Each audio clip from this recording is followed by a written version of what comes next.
Good evening, everybody, and welcome to another amazing episode of The Fat Minute. I am your host, Don John, joined tonight by my lovely co host, BVJ. Hello. So, we're finally closing out the decade of the 2010s, talking about 2019 tonight. And I don't know about you, but it's weird, like, looking back at 2019, some of the stuff that happened here, I'm like, damn, that was 2019. And then I'm kind of like, damn, Yeah. that was 2 years ago. And then I'm like, on sometimes it kind of feels like it was way longer than that, and other times it feels like it was just yesterday. It's weird. Yeah. A lot of it feels like it was like, I don't know. With a lot of stuff in a lot of ways, 2019 feels as far away ago as 2015. Right? Yeah. But we'll go ahead and jump into 2019 here. We'll start off with the headlines, what was going on in the news then. And first noteworthy event that I got on the list here for tonight was the arrest of Julian Assange. And we had talked about Julian Assange in an earlier episode and the whole WikiLeaks thing and all that. So definitely go and check out that episode. I believe that Yeah. was the 2012 episode we talked about him. Yeah. Um, so, of course, after all that happened, he had charges brought against him. Uh, by us, and I forget what other country for because he originally also had sexual assault charges brought up against him. I want to say in Sweden, but they dropped them. Um, but essentially, he ran to the Ecuadorian embassy in London, asked for political asylum. They gave it to him, and he had been living there from 2012 until 2019. And finally, the Ecuadorian embassy got fucking sick of his shit and kicked him out, and he got arrested by by the London police. And let's see here, he got arrested by the London police, and after he got arrested, a U.S. grand jury added 17 espionage charges on him related to his involvement with Chelsea Manning, Mm. and resulting in 18 total charges altogether because he already had one of conspiracy to commit computer intrusion. Yeah. Um, so all that together, if he's convicted, could lead up to a sentence of 175 years in prison. Um, and Yeah. just some of the other stuff that came out after the fact. CNN found out that he had used the Ecuadorian embassy to meddle in the 2016 election, and he had met with hackers from Russia and elsewhere to do so. And Yeah. they obtained this information from surveillance that had been performed on him by a security company at the embassy. Um, so it's just it kind of him getting arrested and all this info coming out was a real moment of vindication for me because I remember when the WikiLeaks thing happened, um, and I remember like that and leading up to the 2016 election, too many people were hailing Julian Assange as like this hero for journalists and whistleblowers and stuff like that. And I'm like, no, he's kind of an asshole. Yeah. Like if you see something sketchy and shady going on, sure, leak it to the news, like definitely. I don't disagree with that at all. But like, let's be real here. Julian Assange didn't do it out of the kindness or goodness of his heart. He didn't do it because it was the right thing to do. He did it for the political clout and the political ties to Russia that he had. Like we know these things. Um, Yeah. and I mean, I think also the way he allegedly, according to the Ecuadorian embassy, the way he acted during the entire time he was there really says a lot about his character too. Apparently, he was just a complete fucking slob and just a dick, and like apparently he rode a skateboard in the halls. He made like he apparently just like practiced really fucking poor hygiene on purpose while he was there just to be a dick. Like, you go to this place, ask for political asylum, and then you just become a fucking bachelor frog. Like, I Yeah. Yeah. just doesn't really help your case any, bud. Um, and where we stand now is he's still they haven't held any sort of trial yet. He was denied bail in March of 2020, partially because of the COVID-19 pandemic. Um, and let's see here, late June 2020, the United States Justice Department expanded the indictment against Assange, so they're still trying to get him extradited over here. Um, Nothing happening yet. And another interesting thing is that the Trump administration had offered him a pardon if Assange could offer material identifying the source of the email leaks from the DNC during 2016. Um, yeah, so I mean, it's just it was a real moment of vindication just to see that dirty asshole just finally get his comeuppance. Yeah. Yeah. I mean, I probably don't have much else to say about him from the last time we spoke of him. I kind of got my views of him in general, but I mean, just summarize again, like I don't like that dude. Yeah, I think I think he's super sketch. I do think he's a dickhead. Um, Apparently a pervert, but yeah. yeah, I mean, like even I got to give it to Bill Maher, which I don't hold up Bill Maher as a leftist hero at all, but No. Bill Maher put him on the spot, being like, why do you keep going after Hillary Clinton when there's no doubt that you could get some shit on Trump if you wanted to. So why do you let Donald Trump slide Yeah. and you throw all the shit you can at Hillary Clinton? And yeah, I mean, I it's just nothing summed him up how petty he was and how kind of lame he was than the fact that like he was so.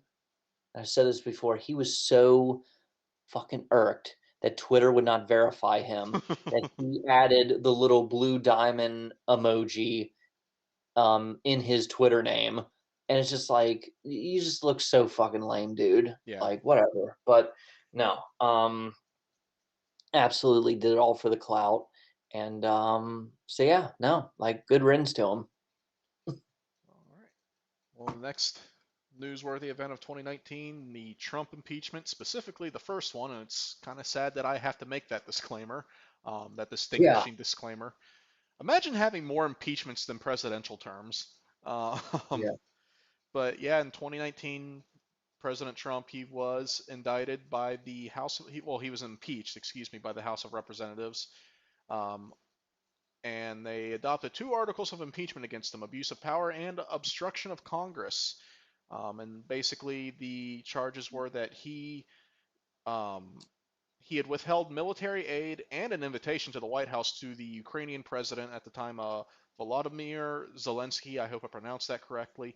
Basically, trying to, influence Ukraine to announce an investigation into Joe Biden, and to basically promote, a conspiracy theory that was going on at the time that Ukraine, not Russia, was behind the interference in the 2016 election, and also just the also investigate Joe Biden's son Hunter Biden, because there was that conspiracy theory that he was, part of all that at the time. Um, and yeah, basically what kickstarted the whole thing was a phone call, between Trump and the Ukrainian president, that, a whistleblower who was a participant in the call, he later informed Congress of Trump withholding military aid and the invitation to the White House in exchange for that. Um, so of course that the impeachment started. The House of Representatives voted to impeach him, but then, of course, as we know, the Senate acquitted him on those charges in February of 2020.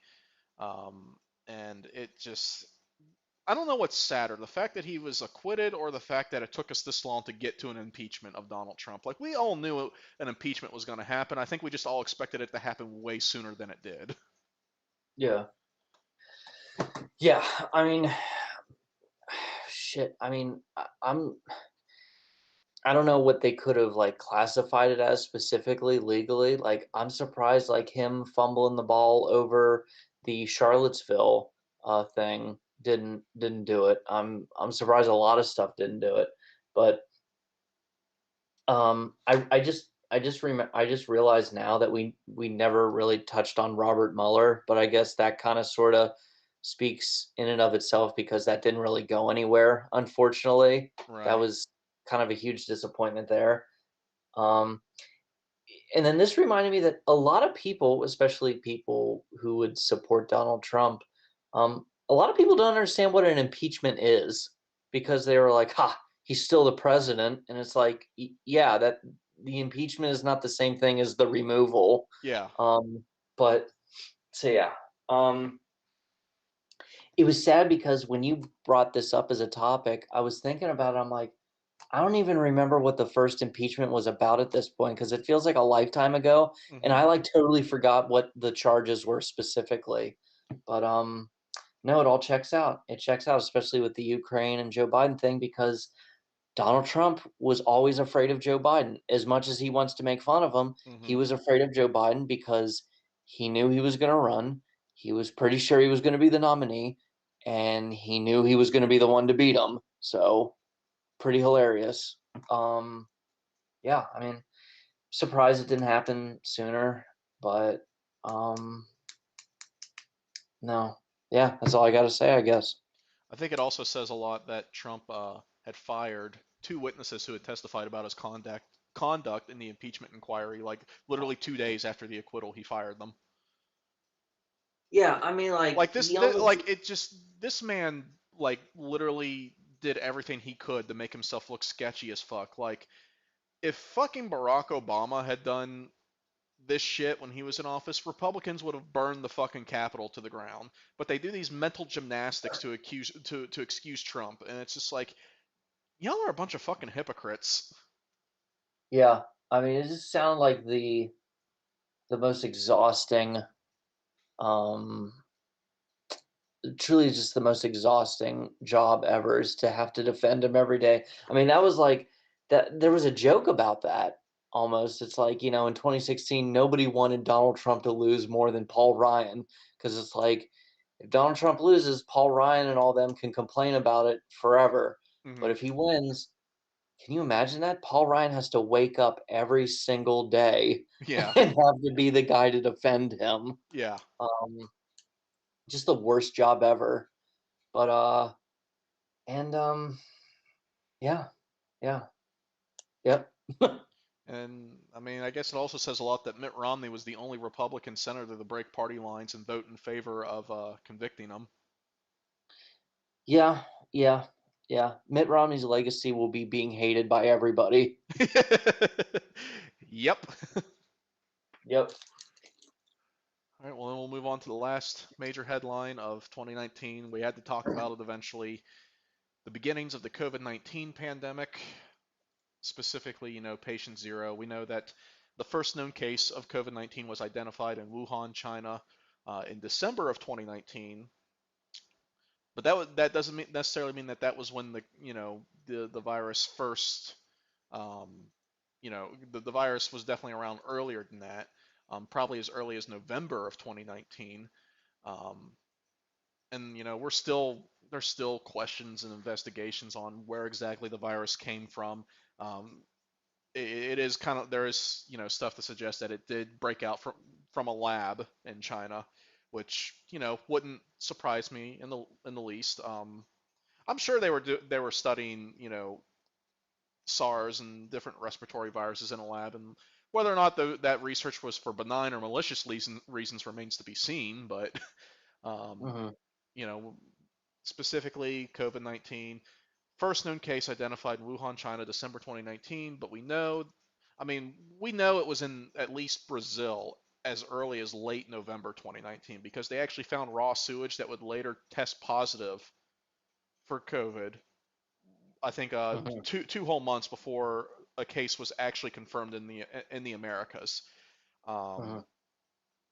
so and I mean shit, even the CIA, well not the CIA, the Pentagon, even the Pentagon had shared intelligence based on, quote, monitoring of internal Chinese communications that warned U.S. allies of Israel and NATO of a potential novel coronavirus pandemic coming out of Wuhan, which President Trump downplayed the threat of. Um, and I mean, just everything that has kickstarted off of this pandemic, and it all started with patient zero, of course, and it's just amazing to see what it kickstarted across the world and especially in this country, just economic disturbance and political tensions being exacerbated to the fucking extreme. Um, and just the handling of it by our government, and it's really the state of the world.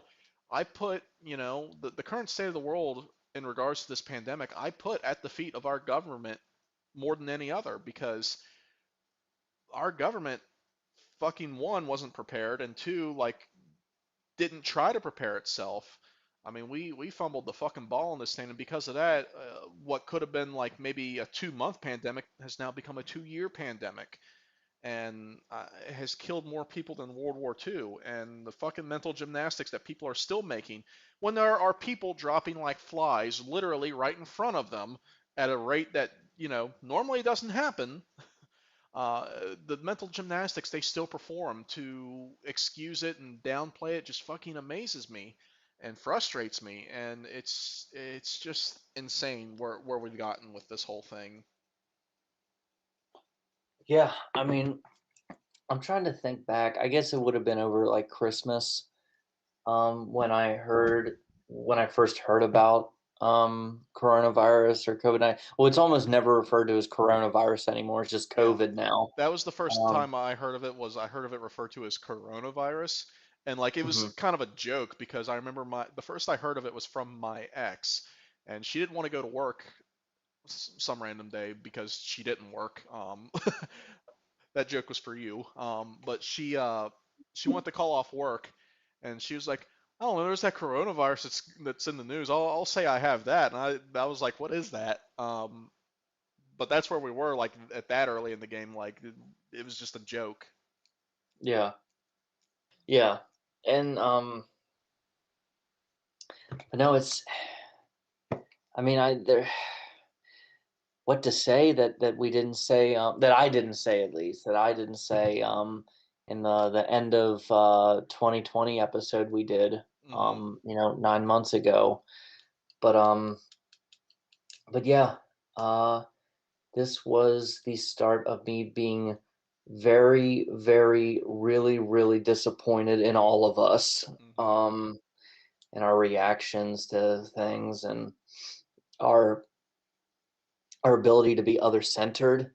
Hmm. Um, so yeah, no, I mean, we this is what happens when you don't follow science and you fumble the ball real fucking bad, because you know once you squeeze the toothpaste out of the bottle, it's pretty goddamn hard to shove it all back in. So And yeah, what frustrates me the most is the false equivalencies that people make. Like people trying to say that like having to prove you're vaccinated is like being in the Holocaust. It's like no, it fucking ain't. Like yeah, grow the fuck up. yeah. And That's then I I also mean, that's fucking like, go ahead. go ahead, my bad. No, go ahead. Well, like that one meme that's been going around where it's mocking them. It's like, oh, they're making fun of me. This must be exactly how the slaves felt. Yeah, it's like no, grow the fuck up. Yeah, yeah, And yeah, but I also hate the mental gymnastics that some people do because some of it's really goddamn fucking heartless. Like I've had somebody tell me, well, a lot of those COVID deaths don't actually count because they had another condition like heart disease or something. That's what actually killed them. And I'm like, do you like hear yourself right now? Like yeah, yeah, the yeah. the the whole point is yes, they may have had some underlying condition, but the problem is COVID fucking exacerbates it and makes it way worse. And having that underlying condition makes them more susceptible to the worst symptoms of COVID. So, like, if I have diabetes and then catch COVID and then die, you know, what killed me? The diabetes or did the COVID exacerbate the diabetes? So therefore, I was killed by COVID. Like, why are we why are we fucking nitpicking and splitting hairs over this? Like, Yeah, yeah. it's like you have people, yeah, they had underlying conditions, but they were managing it for, years, and then suddenly they get COVID and then they die. Like, come on now, Or don't. or or the new thing now is how they try to do like the reverse card on the whole like heartless sympathy empathy thing. Like they try to turn the tables and put the shoe on the other foot there, where it's like they'll go, I'm not going to get vaccinated and I'm not going to wear a mask because I don't have to. So then it's like, okay, well then I don't care what happens to you after this point. Yeah, And then they try to be like, well, how could you? That's so fucked up. Like you're an asshole and stuff. And it's like, no, no, no, no, no. You don't get to do this like role reversal, reverse psychology thing where it's like, the other person is you push the other person too far away from you from giving a shit to yeah. now they're the mean person. It's like, nah, it doesn't work like that. And then you Um, have the people who try like be like I had another person say to me, with the vaccine because they think the vaccine's all about control and everything. And they said to me, it's not about control. It's not about health. It's about control because if it was about health, then why are they raising the cost of insulin and all that? I'm like, hey, don't get me wrong. The price gouging that insulin's been going through, especially the last few years, is fucking monstrous. And I very much advocate for universal health care. But let's be real here. You didn't fucking care about that until it benefited your political agenda. Yeah, yeah, yeah. You didn't give a shit before this happened. Right, right. So don't try that shit with me. Yeah, yeah.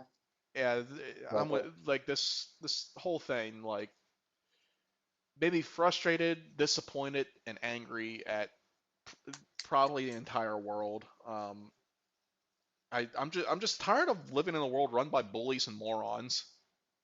Yeah, And I mean this yeah, this this this really put that on full display. yeah, yeah, But as they say, life goes on, and we will go on into movies of 2019. So we'll start off with a fun one, The Dirt, biopic about Motley Crue.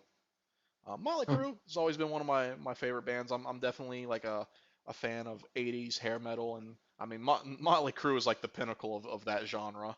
Um, yeah, and The Dirt, I really enjoyed The Dirt. I was surprised to find out that a lot of people did not like this movie.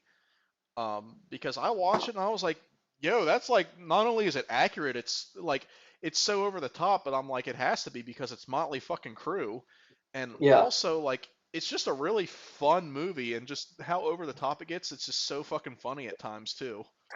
hmm I Oh, go ahead. I'm sorry. I was gonna say they got like the cast was perfect too for this movie, hmm in my opinion. I really liked. I actually liked Machine Gun Kelly as Tommy Lee. Yeah. Um, and I really like the actor who played Nikki Six, Douglas Booth. I Hmm. think he's actually like really underused, but yeah, I mean, I thought it was, and it is like they got the perfect guy to direct it, which was Jeff Tremaine, who did all the Jackass movies. Yeah. And you can tell he's a huge fan. But yeah, I mean, just a fun movie. It was honestly like of all the music biopic movies, like it's probably the most fun one in the last like long time. It's the Um, most fun, and it doesn't like a lot of music biopics try to varying degrees. They try to like basically gloss over and pretty up like the more like controversial, divisive aspects of a band's history. Like even as much as I love Straight Outta Compton, they really like kind of gloss over Dr. Dre's legal issues. Um, yeah, yeah, yeah, yeah, yeah, and I mean, I haven't seen Bohemian Rhapsody, but you mentioned about how they kind of throw Freddie Mercury under the bus for wanting to do a solo album after everybody else in the band had done one. Um, yeah, but The Dirt, like, just straight up is just like this was our story. This is what happened for better or for worse. yeah.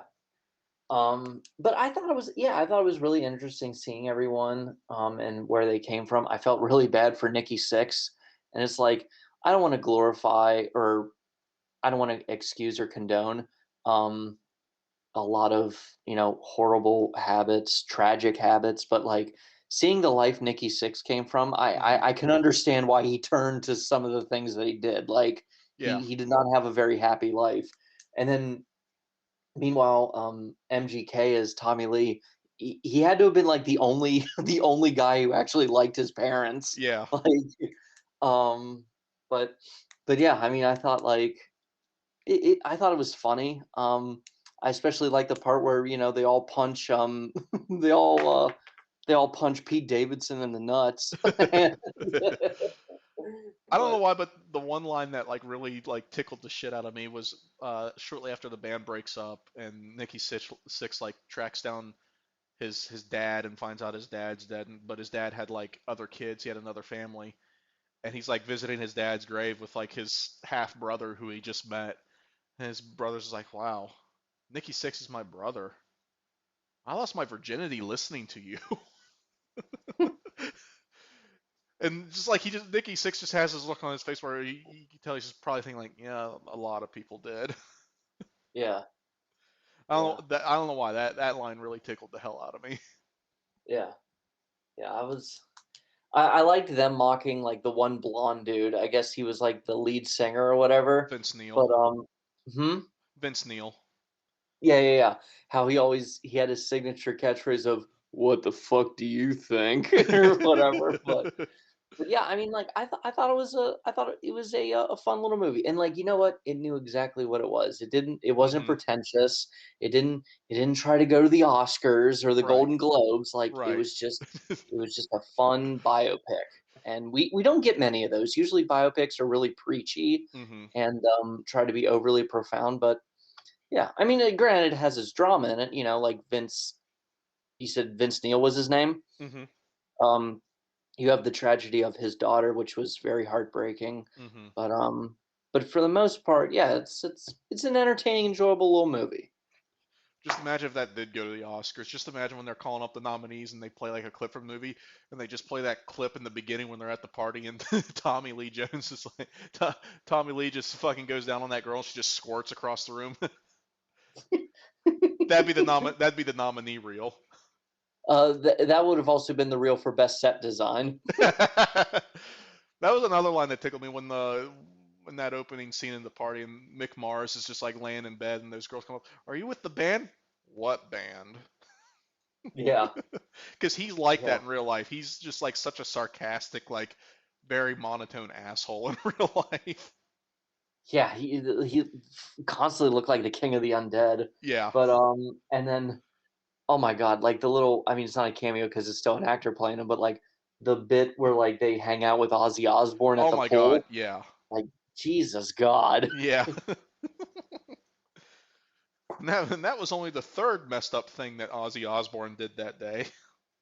Yeah, We'll move on to the next movie of 2019, Brightburn. And I was surprised that when you told me you haven't seen Brightburn, because I feel like I could have swore you had saw this movie. Um, I mean, it's all right. You summed it up best. Superman, but a dick. Um, yeah. that's exactly what Brightburn is, and it's like it's okay. It's all right. I don't think you're missing much by not having seen it. Um, it's an all right movie. But it's also very like uninspired because it is such a copy and paste of Superman just with that what if spin on it. And I Hmm. mean, as someone who loves the current like Marvel what if show, those at least like take like purposely take enough liberties with the original story to make it fun and interesting, whereas this is just literally just what if Clark Kent just was really hormonal and it's just really uninspired. I watched it and like just haven't seen it since. I've had no desire to see it since, and I just they talked about a sequel for a little bit, and I'm like, I don't think that needs a sequel. I think we're good with just that one. Jeez, yeah. Although I will say I did like the main character's like costume when he like starts doing turning bad. He makes like that like sack and cape costume that he has. Yeah, yeah. My only problem was the marketing campaign and everything for it kind of like presented it as like it was gonna be like a superhero horror movie, which would have been interesting, but that's not what it is at all. No, no. Then we'll move on to the next movie, Shazam, which fun fucking movie. Like definitely the most fun DC movie. It's great. I love it just how it presents itself as like a superhero movie through the eyes of a child. Um, Yeah, and it's just it doesn't take itself seriously. It makes fun. It kind of does a Deadpool where it makes fun of the genre a little bit, yeah, but it like it's not like a copy paste of Deadpool. yeah, It's just a fun movie. It's definitely one of the better DC extended universe films. Like if you haven't seen it, I highly recommend it. yeah. I absolutely love this movie. In some ways, like it is the most I don't know. It's probably the most fun modern. It's probably like the most fun modern day Superman movie in a way. Hmm. I don't know. And this is someone who, I'm not trying to start beef with the Snyder fans because I am one as well, but yeah, I mean it was imagine if Man of Steel had like the heart and humor of this movie. It would have Hmm. been perfect. And but yeah, it I mean, once again, like it did a huge plus, which was it made me interested about a character that I did not give a shit about before. Yeah. Like it made me care about a character I had no interest in prior. And I think the casting is perfect. Um Zachary Levi, who voiced Flynn Rider in Disney's Tangled, was absolutely perfect. And then, the I think his name was the kid who played Eddie in It as his foster brother Hmm. was great. And then you have Mark Strong being villain McBad guy. He Yeah. doesn't do anything. He doesn't do anything brand new, but he is good at what he does. Yeah. He is good at what he does, but it never feels brand new. And I couldn't remember the last time I had left a superhero movie in such a good mood. Like, it's not just a good movie, like, it's a good movie. Like, it has a good heart, it has a good soul to it. And despite all that, like, keep in mind, like, they don't go all Mickey Mouse on the villain. Like, he's a no good son of a bitch. He's a Yeah. damn bastard. I mean, he throws his own brother out the window in a skyscraper. Yeah. Um, so yeah, they don't get all too kid friendly with the villain. And but yeah, I mean, I love the little it makes fun of the tropes and stuff, especially when he's trying to give the evil villain speech from half a Yeah. mile away, Yeah. and Shazam's just like, "Wait, what? I can't hear you." I can't wait until we finally get that Black Adam movie starring The Rock that they've been talking about for a decade because I want to see The Rock and Zachary Levi on the same in the same movie because that would be the funniest fucking movie ever. I mean, it's just gonna sound like an argument between Flynn Rider and Maui from Moana. Um, um, which if you haven't seen Moana, Donnie, you should. I haven't. But oh man, the Rock can do anything. I mean, Well, yeah, no shit. I already knew that. yeah, that's true. That's true. But yeah, I mean, I still I'm still curious about, obviously they got a great actor. I love Zachary Levi. I'm still curious about what the almost who they almost got, which was John Cena. Oh, Which really? yeah, which John Cena as Shazam and The Rock as Black Adam, that would have been like That directed by Vince that McMahon. that would have made $2 billion in one day. Has somebody in the chat said The Rock can do anything but float? Should I prepare the tomatoes? Yeah, but yeah, I mean, like, I could gush over this movie for a while. I'm glad you finally saw it. I'm glad I didn't overhype it for you, I guess. For But once. no, it's just fuck you. Fuck But you. no, it's just a likable movie. It Yeah. makes me happy. It puts me in a good mood, and I'm gonna rewatch it soon. I will say though, like that final fight, it's kind of a bit rough to watch because Shazam literally does nothing but get his ass kicked the entire time. Like he doesn't actually do anything. I loved the moment of all of his siblings becoming their own superhero, though. The Like that, the Marvel family. yeah, that really felt like a moment from a movie I grew up watching. And that's another thing I loved about this movie is it kind of had a retro feel to it, like a Hmm. magical, nostalgic feel to it. It kind of reminded me of like something I would have watched on VHS over and over again as a kid, like The Page Master or Matilda or Indian in the Cupboard. Like it had that same energy. And yeah, no, it's just I can't compliment this movie enough. All right. Next movie, Lion King, the live action one. A movie that I can't compliment at all. No, like it's if you are a parent and you have young children and like you're debating whether to show them the animated or the quote unquote live action Lion King, show them the animated one. Like trust me. The live action Lion King lacks all of the charm and dynamic of the animated version.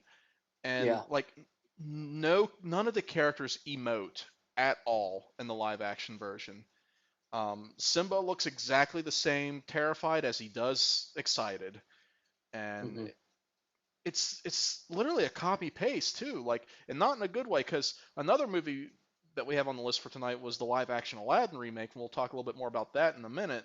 But Aladdin, like is kind of a copy paste, but it does it better than the Lion King. Like the Lion King, the live action Lion King it's a dud. Like it really is. And like I remember when it was announced, everybody lost their shit. I kind of lost my shit because I'm like, that's awesome. Lion King was one of the first movies I have memories of seeing in theaters. So, see it in quote unquote live action, awesome. And when they announced the cast, I'm like, fucking Seth Rogen as Pumbaa. Okay, first off, great choice. Um, and then John Oliver as Zazu, excellent choice. Yeah. And It was definitely set up to be one of the best ensemble casts of all yeah, time. and then it ended Like, up just being a fucking Beyonce music video. That's all it was. so I remember when the live action Beauty and the Beast came out, which was good, by the way. Still haven't seen it. I like that one. I really do like that one. And I was like, opening weekend, I was like, it would be awesome if they make a live action, because the Jungle Book remake had come out too, and the Jungle Book remake was good. I still haven't seen that The one either. that's probably those two are probably the best ones. Um, but the live action Jungle Book, because I didn't like the Jungle Book originally, like the OG Jungle Book. Yeah, it's I pretty just fucking boring. It doesn't do it. Even as a little kid, it never Yeah, did anything for me. no. I cannot, and I'm not, this isn't lip service. Like, I promise you, you can ask my cousins, you can ask my aunts and uncles, my mom. Even as a little kid, I did not give a shit about that movie, Yeah, but I like that one. And then the Beauty and the Beast remake came out, and I'm like, you know what? They should do a live action, if they do a live action Lion King movie, they should have James Franco and Seth Rogen as Timon and Pumbaa. And I was half correct. I predicted half of it because they were like, Seth Rogen will be Pumbaa, and Billy from Billy on the Street will be Timon or whatever, Timbo. Timba. And I was like, damn, that's good. That's perfect. And then, they're getting Beyonce Knowles and John Oliver, like you said. And I was like, wow, this is a really good cast. And then for Mufasa, they're like, yeah, we're just going to get James Earl Yeah, Jones again. Which the greatest mystery of this movie is I don't know which one is worse. Did they really just use the exact same recording of James Earl Jones from like 30 years ago, right, or did they really have him travel to go into a studio and record the exact same fucking lines all over again? I right. don't know what's worse. I don't know which one's worse, Donnie. What would Yeah. you say? I feel like making them travel to re-record them would be worse because then you're just wasting somebody's time and energy. Maybe I think that is it because it's like he just sounded so checked out. He Yeah, was just like, I can't believe you're having me do this all over again. yeah. Um, At least mix up the dialogue a little.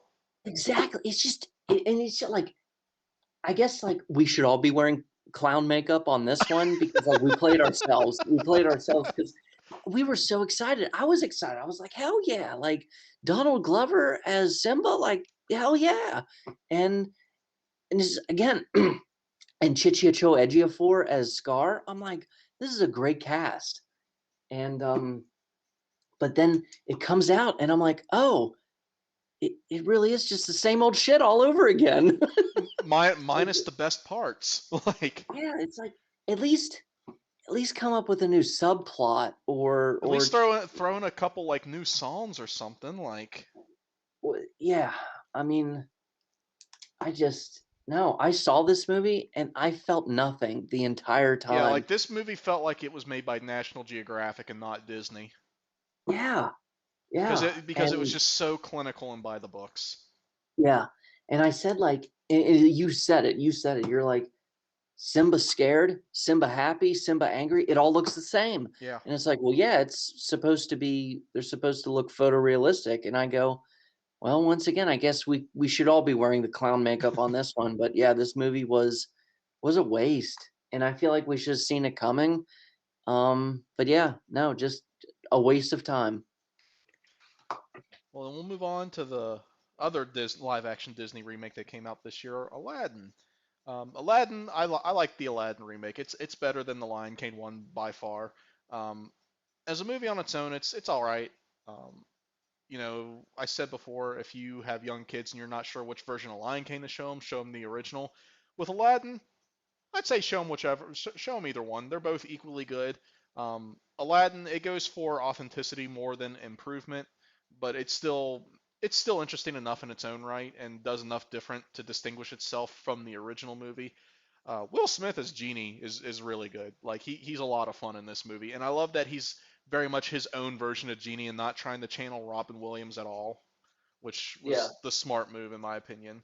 Um, I mean, it's fun. I would like to see them do like the other Aladdin movies in the trilogy, live action as well. Especially like the actor who plays Aladdin, he was really good in this movie too. So I'd like to see him do more stuff in general. But no, I overall, feel bad for him. oh yeah, he hasn't he been like typecast really bad because of this movie. He can't even get an audition. And it's Yeah, like I feel like if you were like the main hero of a Disney movie, like that's as good a resume as anything. right. Like and it's so unfair. Especially since the dude can actually sing, because his singing parts were really good in this movie. And I'm sorry, like I like Jeannie. I love Jasmine. Hmm. I really like the actress who played Jasmine. She Hmm. was also in the Power Rangers movie, and she was one of the best parts of that too. And but no, like this movie gets a thumbs up for me. But Hmm. like the actor who plays Aladdin was damn good, I thought. Yeah, And and I'm sorry, I'm just gonna go ahead and say it. He's really charming. Like I can't. he's a handsome man. He is a charming man, and like that big perfect smile, he makes me blush. But no, I feel so bad for him. I'm like, you have this charismatic, charming guy with this perfect pearly white smile, and he can't even get an audition. And it's just like, what the hell? Like, Fuck Hollywood. yeah, yeah, yeah. But then like they made up a character for the movie. They had that one white prince who came from the North or whatever, and he's supposed to get his own spinoff. And it's like, The so fuck? this dude, so this white side character that they made up for the movie gets his own spinoff, but then the main hero, he can't even get an audition for another movie. Like, what is going on? That's the power of racism. Yeah, whatever. Well, then we'll move on to Detective Pikachu. And yeah, I feel like you mentioned earlier you haven't seen this one either, and I think you really need to. It's a lot of fun. Like I'm not a Pokemon fan at all. I honestly check like Pokemon's one of the things like first things that I remember growing out of. I was only a fan of Pokemon for like the first like maybe 2 or 3 seasons of the anime, and then that was it. Um, I checked out on Pokemon by like middle school. But Detective Pikachu, it's a really fun movie. It's got a lot of charm to it, and I like how one, I like they did a great job with making the Pokemon CGI live action. They did a great job with the special effects there. But I also like how when you go into this world in this movie, how they incorporate the Pokemon into like everyday life. Um, it's just a very they really did a lot of good work with the source material in this movie, and like I said, it's got a lot of charm. And like, I mean, I think the fact that Pikachu is voiced by Ryan Reynolds in this movie just makes him even cuter. Like, can we be real here? Like, they tried to get Danny DeVito to do that, and I'm like, no. Like, Danny DeVito would have been such a turnoff. He would have dried me up like a fucking desert if I heard that voice coming from that little mouse. But they got Ryan Reynolds, and that just made him even more adorable. I want to blow I just raspberries on his belly. I just love how they went for the opposite on the spectrum. Like they Yeah, offered it to Danny DeVito, and then he's like, "Nah," and they're like, "All right, we'll do Ryan Reynolds." It's just like, yeah. what? Remember what Danny DeVito's response was when they asked him? He was like, "What the fuck is a Pikachu?" Yeah, and it's like at first it's funny, but then it's like, Danny DeVito, have you lived under a rock for like 30 years? I Like, mean, have you looked at him? He probably has. but He is a bit of a troll. yeah. But no, I was absolutely on board for this movie. I liked the trailer, and but yeah, like I was like they could have easily dropped the ball on making Pokemon live action like they Hmm. did in the original trailer for Sonic the Hedgehog, which Yeah. um, Yikes. the people I with though the people who like bitched and bullied that movie, like that was wrong. And it's like I felt bad for all those VFX artists that had to do all that extra work just to get Hmm. laid off again. Um, but but yeah, I mean like live action Pikachu. My God, he's adorable. Yeah. Like yeah, like blow raspberries on his belly. Yeah. And While he still has the Ryan Reynolds voice. okay there. Anyway, but no, I was totally like willing to see this movie. It came out the month my daughter was born, so I was a little busy, and Just a little. I just haven't gotten around to it yet. But no, I'd totally watch it. I like the Is it trailer. is I is wanted it to see it. is it on Hobo? I think it's on HBO Max, Oh shit, come over sometime. We'll watch it. or I'll just watch it in my own house because I have the hibbo. I don't like you anymore. Sorry, I try to invite you over, have a good buddy time, and you just shut me the fuck down. I'm coming over so we could all binge American Vandal. Okay, that's fair. That's a fair trade-off. I'll trade in Detective Pikachu for the turd burglar. They think I did it. Did what? The dicks. We'll move on to Oh. It Chapter 2. I meant to see it before this episode and I didn't. I was too busy, unfortunately. I liked It Chapter 1. It Chapter 2 looks good. I need to sit down and watch it, but I know you saw it, so I'll let you take the floor. Yeah, I mean, I only saw it that one time in theaters. I saw the first one like three times in theaters because I loved it that much. Hmm. And I was just so relieved that there was finally a movie around my birthday that was actually really good because usually the movies that come out around my birthday aren't good. But but yeah, no, the first it part one. I'm not talking about God damn it, I'm not talking about the original it like God damn 30 it. years ago. But it chapter one in 2017 saw it like three times in theaters, maybe four, but because I think we also did like a midnight preview of it. But it chapter two only saw it that one time. I liked it. I thought it was decent. I liked the adult actors they got for the kids grown up, but it's goofier than the first one. Like it has more comedic parts in a weird way. Kind of like how Sam Raimi does comedic parts in his scary movies. Hmm. Um, but yeah, I mean, I can't. I don't want to get too far into it, but it is the weaker part. It is the weaker half. I am super relieved and appreciative, grateful, thankful that they just did all the kid parts up front in one part, and then they just did the adult parts in the latter one. I'm glad they did that, and yeah, because we already knew. I feel like we shouldn't be too shocked. Like this is the weaker one, the lesser one, but we already knew it was going to be that way because with the Tim Curry version, the kid parts were the more fun parts and the adult parts were okay. So I feel like this, like we should have prepared ourselves for it. Um, it's you know, I mean this year to 2019 was like the year of endings because you had this, you had Endgame, you had the Rise of Skywalker, Ugh. but yeah, you also had the final season of Game of Thrones, which I imagine you didn't put that on the list because you and I would have nothing to say about that. Yeah, I never Um, watched a single episode of that show. other than the fact that I'm glad I didn't get super into it because apparently the ending is a huge ass middle finger. Um, but it chapter two, I will say it's still a fine film. It's just not as good as the first part. And I feel like it was just destined for that. Maybe not, I don't want to say doomed, but it was destined to just be the not so great part.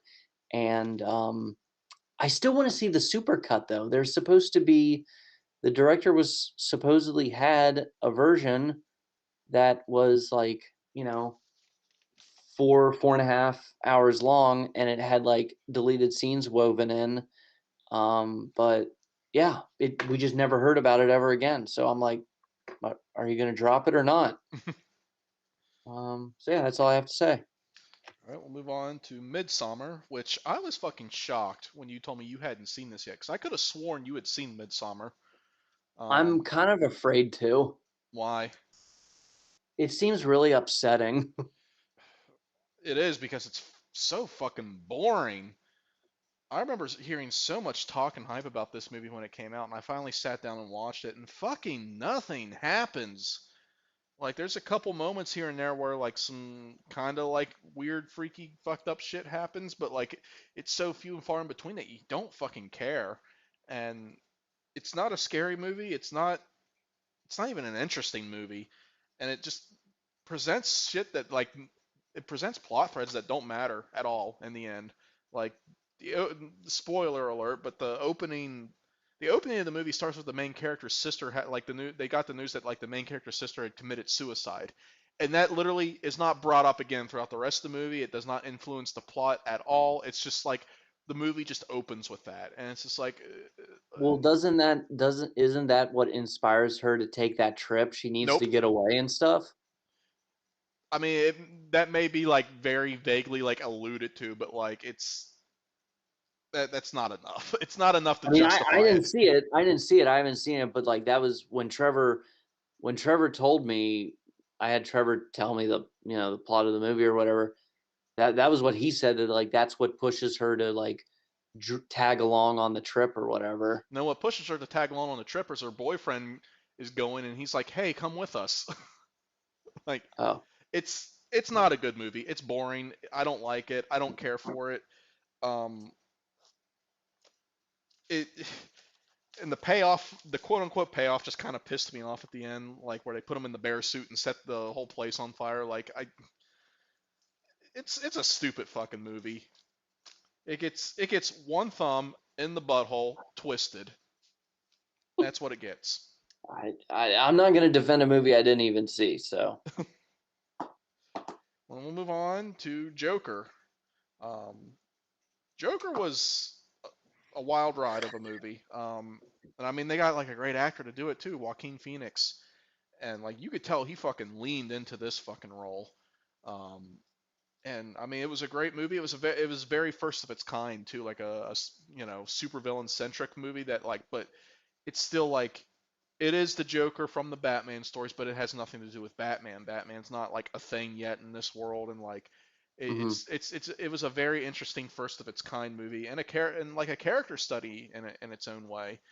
Um, and it was a good movie, but goddamn, some people fucking read into that movie way too fucking much, Yeah, yeah, and relate it to that movie way too fucking much. yeah. Um, You're not supposed to relate to this character. yeah, you're not supposed to relate to the homicidal clown that's loose on the streets. Yeah, it's just like when people would go up to Alan Moore and be like, "Oh man, I love Rorschach." Yeah, he would just be like, "Oh, cool, get the fuck away from me." Yeah. Yeah, it's a good movie, and it's first of its kind, and it was great to have like a movie like this, considering the track record of the DC movies at the time. It was great to have a movie that just really fucking knocked it out of the park, and I hope it like sets off other like darker standalone movies, because DC versus Marvel. Marvel has always been much better at a large shared continuity, whereas DC, like, I don't care really if Batman and Superman are meeting here and there or whatever. It just never really interested me. But they put out some good fucking solo stories that just kind of like happen off to the side. Like DC is they're better at doing like random one shot stories, and I think this movie definitely played to their strengths a lot. Hmm.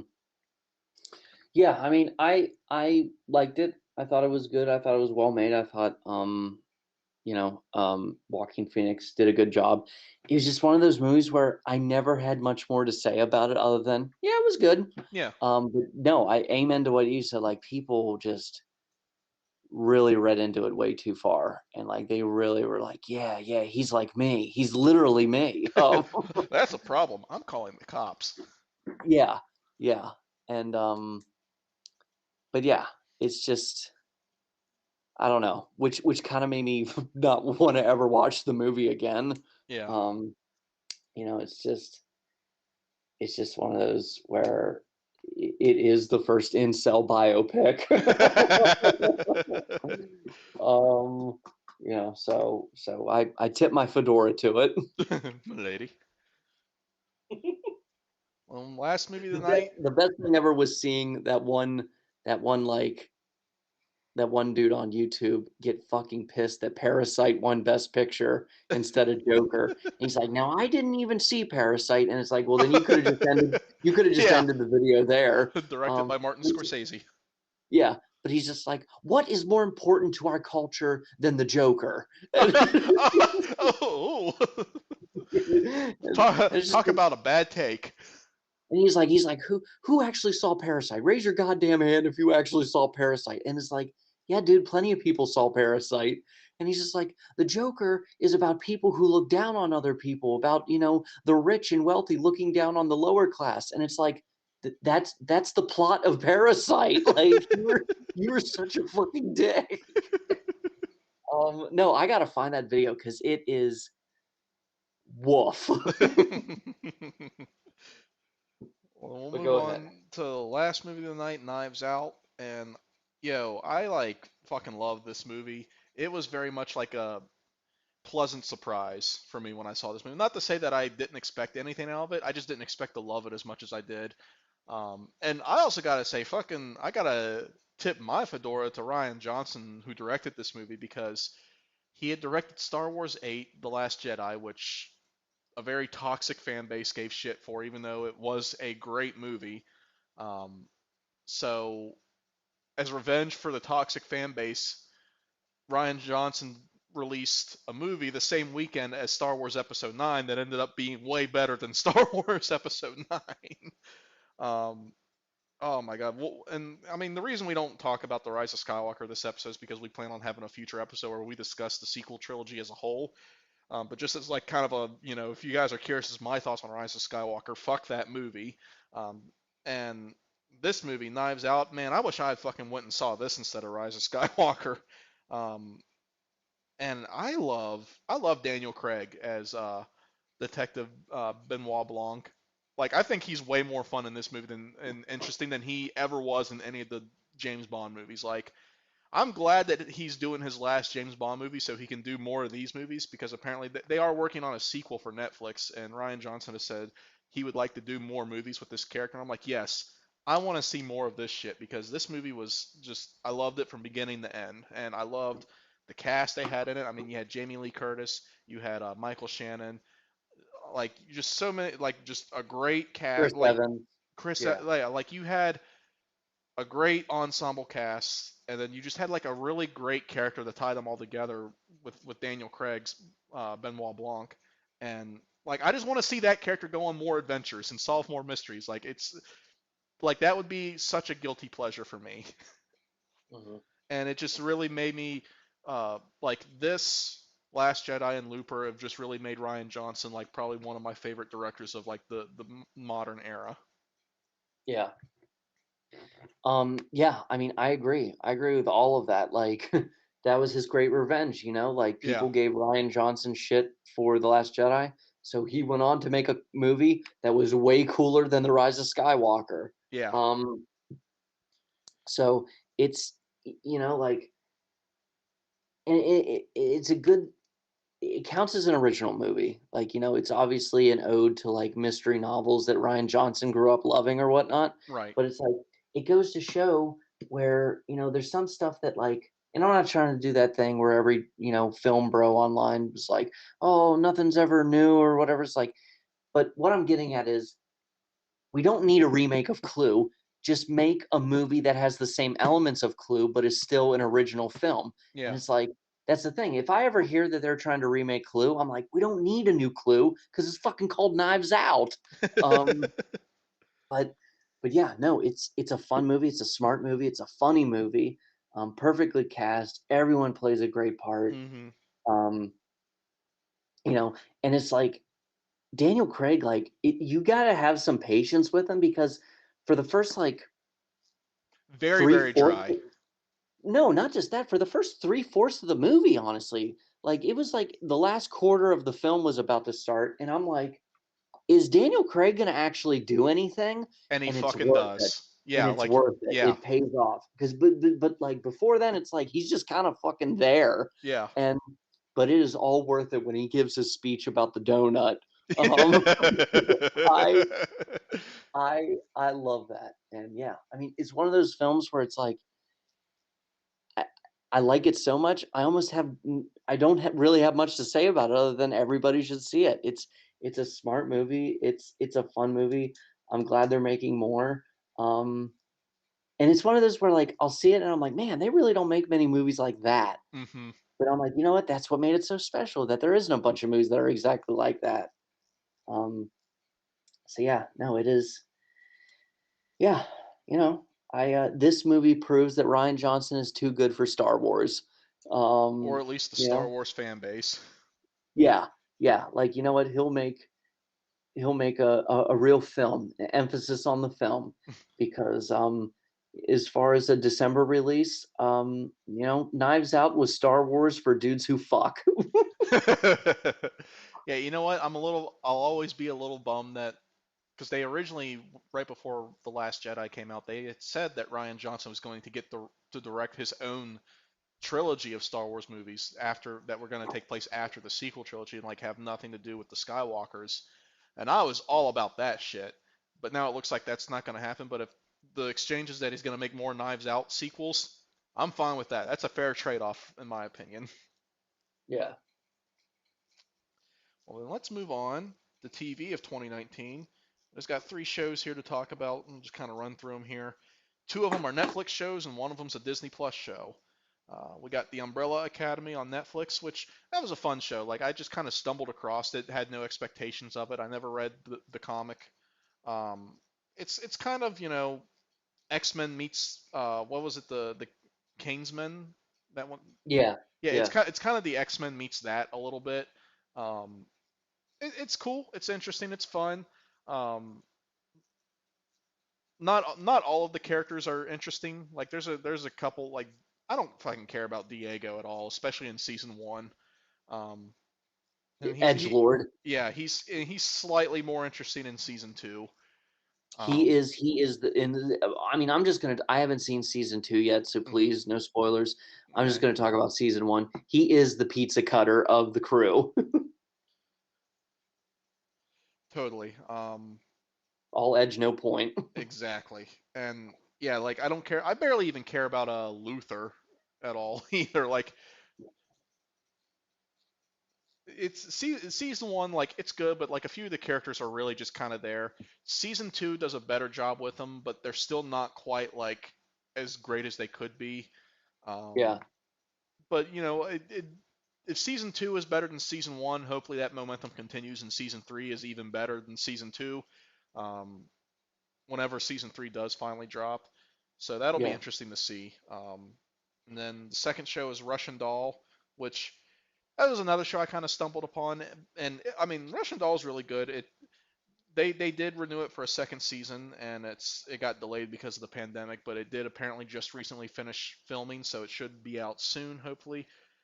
Just about a girl who, on her I think 36th birthday, she keeps dying and gets sent back to her birthday party, and just keeps she's stuck in a loop, and it's just really interesting watching her like try to like cope with it and try to figure out what the hell is going on and how to get out of the loop. And the the season finale ends on a really interesting cliffhanger. It's just a really fun and interesting show. I definitely recommend Russian Doll.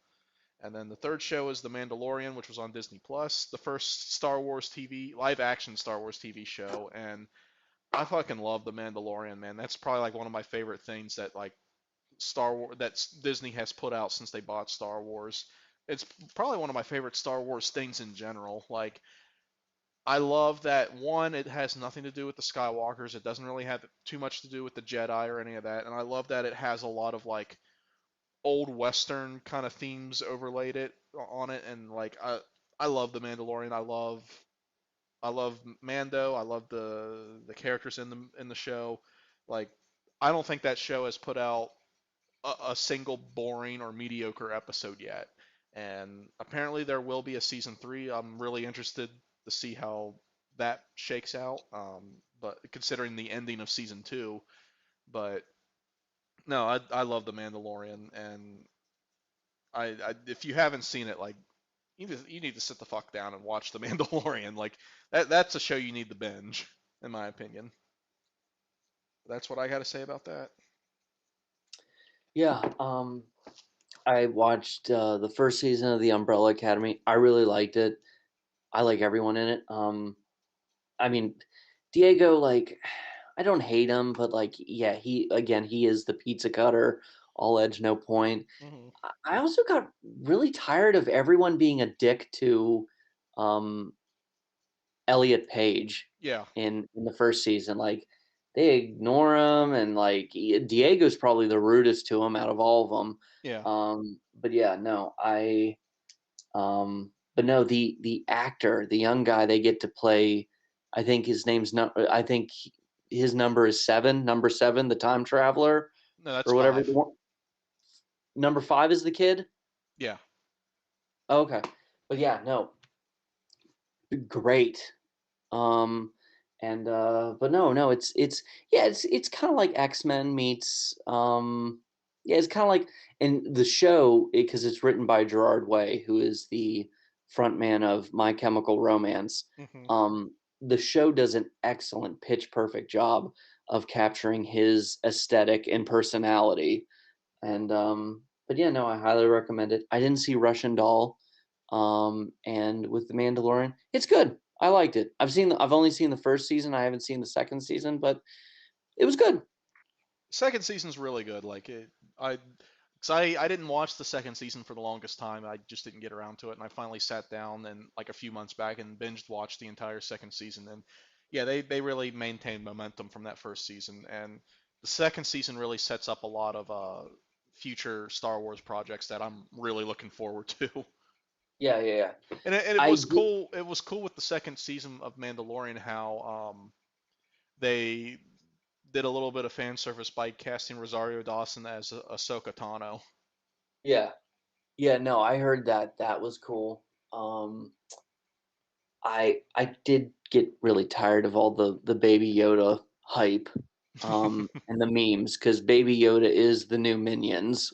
Um, A little bit, yeah. yeah. Um, but yeah, especially I don't understand what Baby Yoda has anything to do with chicken nuggets and chocolate milk, but whatever, whatever. Yeah, we're already starting to see boomers share memes of stuff that he like has never said. Literally because he doesn't fucking talk. Yeah. So yeah, All right, we'll move on. We'll close the show out with music of 2019. I just got three songs that really stood out in 2019. Old Town Road by Lil Nas X. Is that how you pronounce his name? sure. Yeah, I don't really listen to his music just because it's just not my genre, but I fucking remember that song and the reactions to it. I Um, got the horsey in the back. I mean, not to shit on the guy. Like, I think it's awesome that as a gay black man, he is trying to break through into a genre that does not accept either of those things. Yeah, So good on you, dude. Keep doing what you do. I love you for it. But I gotta take Michael Rappaport's side on his evaluation of Lil Nas X because I've heard some of his music and it's garbage. Like his songs suck ass. Um, did you see that video that Michael Rappaport put out recently? no, I have only heard Old Town Road, Okay. and I did not see the Michael Rappaport video. Well, Michael Rappaport went on Twitter and he basically just said, because it was after Lil Nas X said something about like I'm done with this era, I'm doing this era now, and like or something along those lines. I can't remember exactly what he said, but Michael Rappaport responded to it with, "Well, both eras are the same shit." Um, and he like people on Twitter blew him up saying he was a homophobe and shit like that, and he's just like, Michael Rappaport's like, it's got nothing to do with him being gay. It's just the fact that I hate his fucking music. Like, it's cool if he's gay. I don't care if he's gay. I just think his music fucking sucks. And I kind of have to take Michael Rappaport's side on that one. Like his songs are ass. Um, but I mean, I respect the hustle and like I support the dude and doing what he's doing with trying to like break through into those genres as someone who is not accepted by those genres. So in that regards, like, dude, keep killing it. keep making homophobes angry. I'm here for it. Um, Second song, "Bad Guy" by Billie Eilish, and the main takeaway that I had with Billie Eilish was how it turned millennials into boomers in about 30 seconds. Um, because there were two things that I always saw when people talked about Billie Eilish online was one, that's not real music. Back in my day, this was real music. I was like, when the fuck did we become World War II vets? Yeah, yeah, Remember when our parents said that shit to us and we got mad? And I was yeah, also just like, Billie Eilish, she's not necessarily, my style of music, but listening to that first album, there's some legit good fucking songs on that album, like objectively speaking. Um, and then the other thing I always saw about Billie Eilish when people talked about her online was just how objectified and sexualized she was, and I felt so bad for that damn kid. And I'm like, you guys know you're talking about a fucking 16-year-old, right? yeah, yeah.